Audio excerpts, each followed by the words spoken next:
Today you're going to learn a simple vocal automation trick for making your vocals sound more like the tracks you hear on the radio. It's just a small change to your workflow that will make your vocals sit right on top of the mix. So keep watching if you want to learn how to automate and compress vocals like a pro. Rob here from Musician on a Mission. Hope you're having a great week. So, what is this simple trick? Automate the vocal before you add compression. That's it. That's all there is to it. And to clarify, this means that the automation should come before compression in your signal flow. So the level going into the compressor is already consistent. And this minor shift in workflow means that the compressor is easier to apply, it's easier to tweak the settings, and the end result is better because the compressor is not working as hard. The vocal is going to end up sounding more consistent and more natural. So first, let me show you what this will actually look like in your DAW. This is the way that I prefer to do it. I apply heavy automation to the vocal channel itself. So this is the lead vocal channel, and what you'll see is there's very little processing going on here. We've just got a bit of EQ, removing some room resonances, and that's it. Everything else is done on this second channel, the lead vocal bus. So our output here is bus 4. This is going to a new, so bus 4, this is coming over here, input to bus 4 on the lead vocal aux, and then I'm applying compression here. So what that means is this automation is happening on this fader. Many times I pray, but my prayers weren't answered. Then it's going out into this channel, and then it's being compressed. So the automation is happening before compression. Now, there are a few ways to do this, and I also want to show you in this video how to compress vocals once you've added that automation, because a lot of people get vocal compression wrong. So keep watching if you want a step-by-step breakdown of this trick and vocal compression in general. I'm going to start with a quick demonstration. Let's look at the level going into one of our compressors. So here I've just got some light compression on this slot here. Many times I pray, but my prayers weren't answered right away. So there's still quite a lot of variation, but it's sitting between 1 and 3 mostly. Now let's remove this automation. So I can just go on here, delete visible automation, and then we're going to check it's about the same volume. Many times I pray, but my prayers weren't answered right away. So you can already see there, this needle's a bit more erratic already. Many times I pray, but my prayers weren't answered right away. So a couple of times we get up nearer to 5 and even closer to 0. Whereas when I bring that automation back in, let's compare that again. Many times I pray, but my prayers weren't answered right away.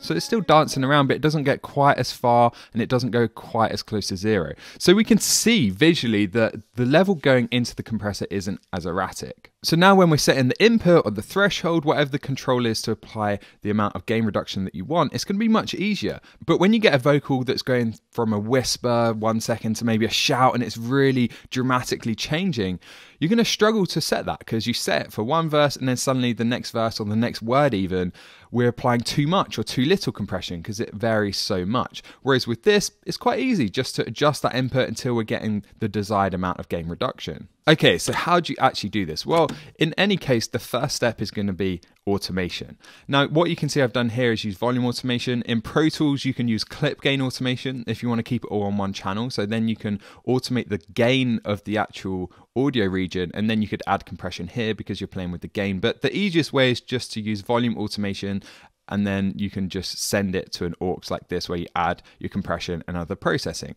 So there are 2 ways to apply automation. There's the manual way, which is what I've done here, and then there's the shortcut, which is using a plugin like Waves Vocal Rider that will do this for you. So I'm going to start by removing this automation and just show you my process for adding manual automation. We've got a verse here and we can use the waveforms to an extent. So I can already see here that these notes are probably going to be quieter than these and need bringing up. Same here. This note here is quite loud. I'm probably going to have to bring that down. But the other thing to consider is that pitch is going to play a role here. If it's a lower pitch note, maybe it gets lost in the mix. If it's a really important word that we want to stick out a bit more, we might want to turn it up a bit. And this is why manual pitch correction is great, because we can start to consider musical elements of automation, not just trying to make every note sound the same volume, but also factor in different words, different pitches. And something else that's quite nice to do is just bring up the end of a tail of a word. So here, normally right at the end of the word, you have quite a lot of emotion going on. And have a listen to this. So this is without any automation. Right away. Hear that right away as the voice kind of breaks up. Let's solo that. Right away. We can just bring that out. And there's a lot of emotion there. Just boosting that by a couple of dBs right away will help it to stick out in the mix a lot more. Right away. So that's one thing you need to do when you're manually automating. And now let's look at these words. Now, the degree that you're going to do this is going to depend on the genre. If it's a pop track, something like this that want to sound quite polished, anything mainstream, then it's worth automating by the phrase like this, or even going deeper and automating by the word. However, if you're working with a rock track, something you want to sound a bit more raw, then maybe you can just turn up or turn down whole section. So this phrase here is a bit too loud, so we can just turn that down a bit. This whole section looks a bit quieter, so we can bring that up, and we can do it by bigger chunks. What I'm going to show you here is how we can do it on a really fine level. Many times I pray, but my prayers weren't answered right away. So already here it's kind of getting a bit lost, so we can start to bring up just that phrase needs to come up a little bit, and I felt like this phrase needed to come up even more. And in Logic I'm just holding Command to get the marquee tool, which I've got selected as my secondary tool, so I can just quickly drag that and turn this up. I pray, but my prayers weren't answered right away. And this bit here as well can come up. Many times I pray, but my prayers weren't answered right away. I think that can come up a bit. So you can really see the level of detail we're going into here. Many times I pray, but my prayers weren't answered. I think that bit was a little bit too loud, so let's try bringing that down, even though it looks quieter.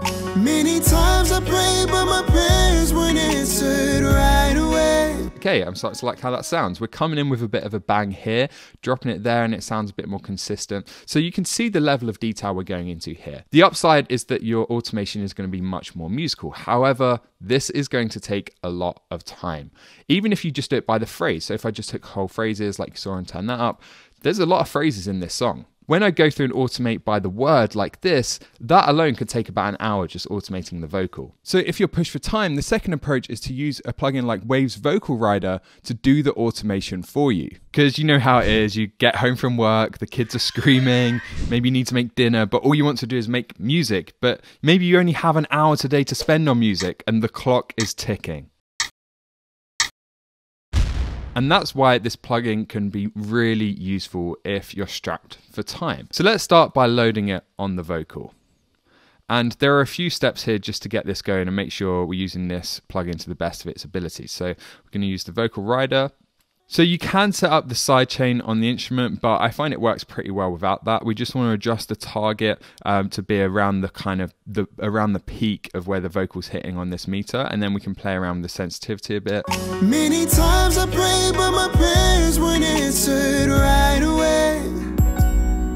Many times I pray, but my prayers weren't answered right away. So you can already see what it's doing. It's pretty good. It tends to just work out of the box. You can play around with these settings a little bit to really adjust this, but I'm just going to move forward with this now. And we're going to put this on write mode, and we're going to put this also on write mode.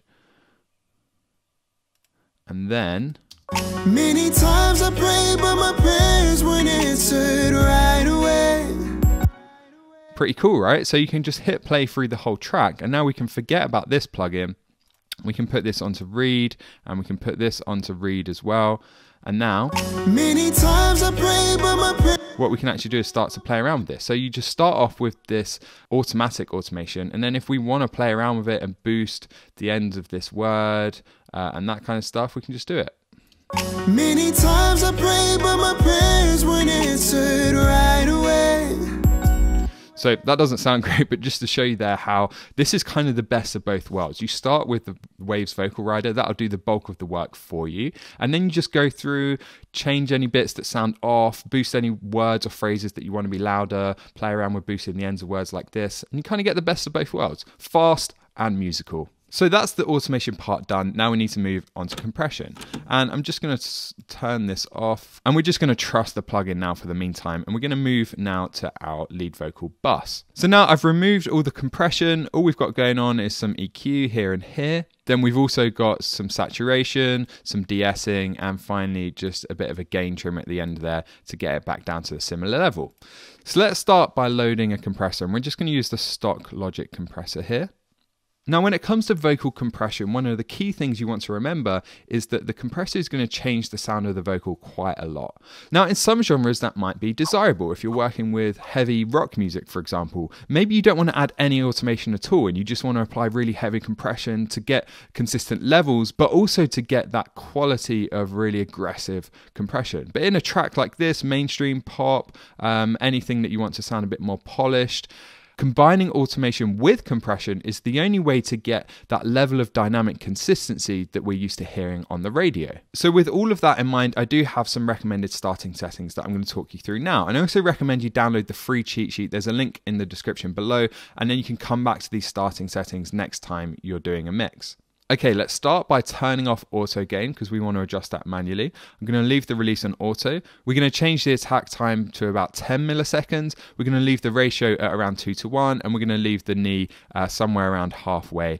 And now what we're going to do is just adjust the threshold until we have the desired amount of gain reduction. So in a genre like this, where we want it to sound a bit more polished and not too aggressive, probably 2, 3, 4 dB is going to be enough. If it's a genre like rock or hardcore where you want that aggressive, punchy vocal sound, then you can go more aggressive, 5 to 10 dB of compression.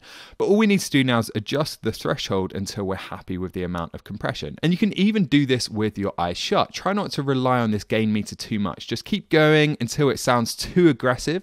And when it sounds too aggressive, you know you've gone too far, and then you can just back it off a bit. And we might have to make small adjustments to this makeup gain as we go to make sure it's about the same volume. Many times I prayed, but my prayers weren't answered right away. Many times I prayed, but my prayers weren't answered right away. Many times I prayed, but my prayers weren't answered right away. Many times I prayed, but my prayers weren't answered right away.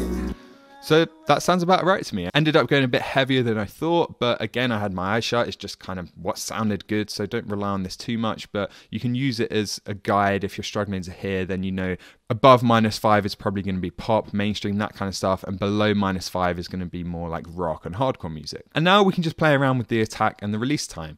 Really important point here with the vocals, try to avoid fast attack times, because as soon as you use a fast attack time, especially on the lead vocal, it's going to dull the transient because the compressor is going to clamp down really fast, and that has the effect of putting the source further away from the listener. So this is a good way to create depth in the mix. If you want to put something further away, use a fast attack time. But the lead vocal, we want that to be front and center. So let's just stick to 10, and we can play around with this a bit, even try going higher until we're happy with the sound. If you're struggling to actually hear what the attack time is doing, you can try dropping that threshold really low so you can really hear it, and we'll do that now. So we know to come back to around 22 when we're done. But now let's drop this down to adjust the attack time. Many times I prayed, but my prayers weren't answered right away. Many times I prayed, but my prayers weren't answered right away.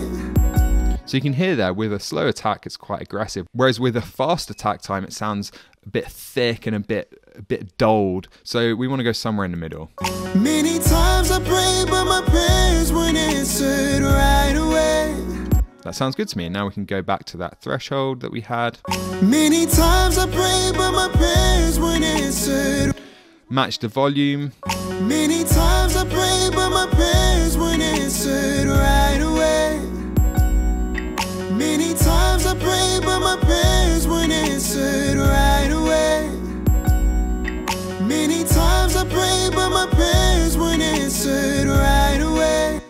And that sounds pretty good to me. Again, avoid really fast release times. I tend to just use auto and Logic, and if there's a particular reason why I want to use a slow or a faster release time, I'll turn off auto, but in this case it works well. And then you can also play around with the knee size. If you want it to sound more aggressive, use no knee at all, or a hard knee, that would be cool. Or if you want it to sound more musical, more subtle, then use a really soft knee, turn it up. But that's pretty much it. Because you went through that effort of applying automation before compression, it really shouldn't take that long to apply compression. And if you want to get even more consistent levels, try using 2 compressors instead of 1, and that'll really help with that. But that first step of adding automation before compression makes this really fast and easy. So now let's compare before and after. So let's start by just bypassing the compressor and the automation. So listen to the vocal with no dynamic control. Many times I prayed, but my prayers weren't answered right away. So it gets lost in the mix quite a bit. There are 1 or 2 words there that really stuck out, but it's really inconsistent. And then when we bring those in, many times I prayed, but my prayers weren't answered right away. so much better. The peak there doesn't actually sound much louder. It's just that the overall volume is so much more consistent, and that's what gives it that radio ready sound.